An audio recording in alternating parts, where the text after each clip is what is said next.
নমস্কাৰ, এটা নতুন খবৰ সৈতে মই পংকজে আপোনালোক সকলোকে পুনৰবাৰ স্বাগতম জনালোঁ মোৰ ইউটিউব চেনেল তথা ফেচবুক পেজ পংকজ লিমকালৈ। খবৰটি সবিশেষ জানিবলৈ চাই থাকক সম্পূৰ্ণ ভিডিঅ'টো। এই যি দৃশ্যাংশ আপোনালোকে প্ৰত্যক্ষ কৰি আছে, এয়া হৈছে গোৱালপাৰা জিলাৰ ধুবৰা আৰু কি থানাৰ অন্তৰ্গত দীঘলীস্থিত যি ঐতিহ্যমণ্ডিত মা বনবাসী থান আছে, সেই মা বনবাসী থান প্ৰাংগণৰ।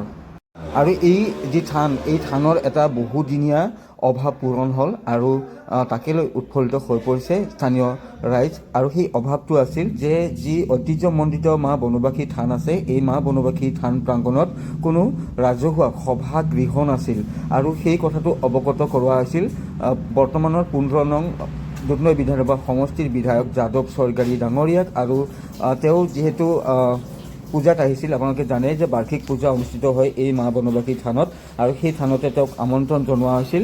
তেওঁ আহি উপস্থিত হোৱাত ৰাইজৰ তৰফৰ পৰা তেওঁক অনুৰোধ জনোৱা হৈছিল যে এই ঐতিহ্যমণ্ডিত মা বনবাসী থানত এটা ৰাজহুৱা সভাগৃহৰ প্ৰয়োজন আৰু সেয়েহে তেওঁলোকে এক আবেদন দিছিল।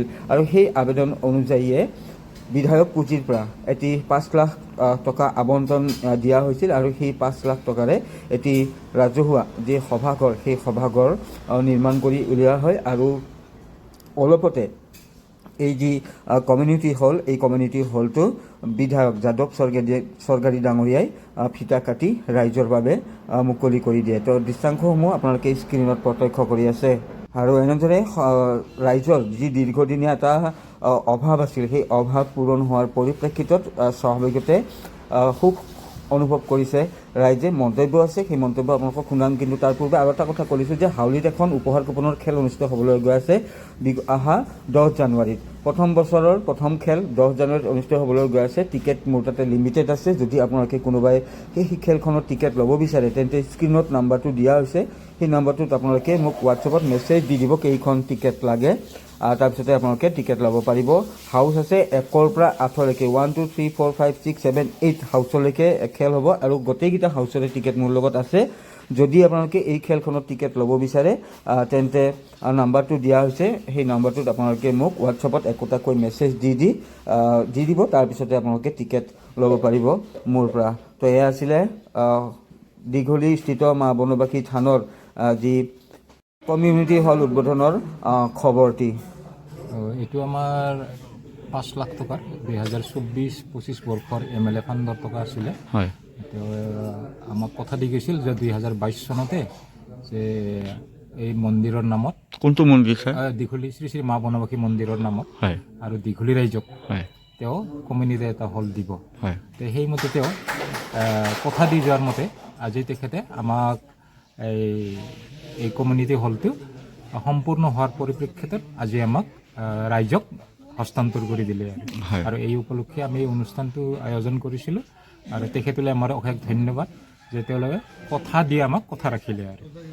আৰু তাৰ বাবে দুধনৈ সমষ্টিৰ বিধায়ক হিচাপে স্বৰ্গীয়াৰী মহোদয়ক ৰাইজৰ ফালৰ পৰা অশেষ ধন্যবাদ জনাইছোঁ। আজি মই ভাল দিন বুলি অভিজ্ঞতা কৰিছোঁ। যোৱা প্ৰায় 2022 চনত যেতিয়া ইয়াতে সমূহীয়া পূজা হয়, দুৰ্গা পূজাৰ সময়ত, তেতিয়া ইয়াত মই মন্দিৰ দৰ্শন কৰিছিলোঁ, পূজাত আহিছিলোঁ। তেতিয়াই ৰাইজৰ আগত মই কথা দি গৈছিলোঁ বা কৈছিলোঁ যে ইয়াত 2024-25 বৰ্ষত মোৰ বিধায়ক পুঁজিৰে তাৰ সৰু ঘৰ 5 লাখ টকাৰ এখন সমূহীয়া মানে থলী ঘৰ আৰু নিৰ্মাণৰ কাৰণে মই পুঁজি মানে দিম।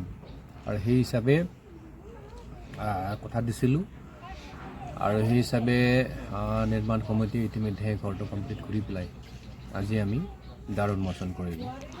তো কথাটো হ'ল যে দীঘলী মৌজা সমিতিৰ এই শ্ৰী শ্ৰী মা বনবাসী পূজাটোত 100 বছৰতকৈও ততোধিক মানে বহুত পুৰণা এখন পূজা। এই পূজাত এটা ধাৰ্মিক মানুহে, ৰাইজে ইয়াত এই অঞ্চলৰ মানুহে ইয়াত আহে, পূজা পাতল কৰে। কিন্তু ইয়াত ভক্তপ্ৰাণ ৰাইজৰ তেনেকুৱা মানে জিৰণি লোৱাৰ কাৰণে বা পূজা কমিটিয়ে তেওঁলোকৰ সভা সমিতি পতাৰ কাৰণে সভাগৃহ নাই। আৰু সেইটো এটা মানে মনত এটা ভাল চিন্তা, মানে কমিটিৰ মানে পৰামৰ্শ মতে ইয়াত সেই অভাৱবিলাক পূৰণ কৰাৰ কাৰণে এখন কমিউনিটি হল দিয়া হ'ল। তো ভাল লাগিছে। ভৱিষ্যতে পূজা কমিটিৰ লগতে অঞ্চলটোৰ ৰাইজে এই ঘৰটোত সফল পাব। ইয়াৰ উপৰিও আজি ৰাতিপুৱাতে দুধনৈ সফলত ঠিক একেই এটা ধৰ্মীয় অনুষ্ঠান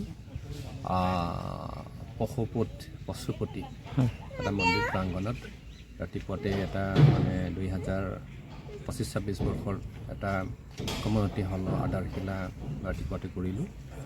আৰু বিধায়ক পুঁজিৰ গোটেই সমষ্টিত তেনেকৈ বিভিন্ন ধৰক মঠ মন্দিৰ আছে, বিভিন্ন অনুষ্ঠান আছে, অঞ্চলবিলাকত সাধ্যানুসাৰে কৰি আছোঁ।